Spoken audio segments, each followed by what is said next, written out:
Hi, it's Maryann. Welcome back to my scrap desk. Today I'm showing you how to make this fall themed inspired card.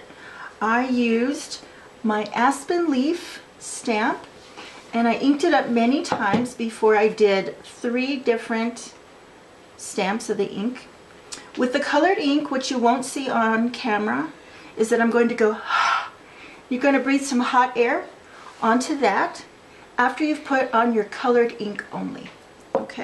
Also, I'll be using this. This is one of those chamois to clean. It's just water and a chamois. It's to clean the stamp every time that I change inks. So I will bring that on camera and you'll see me cleaning. So that's what I'm doing. Thanks for stopping in and hit subscribe.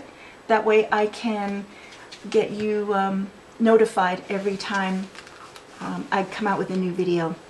We'll see you again next time.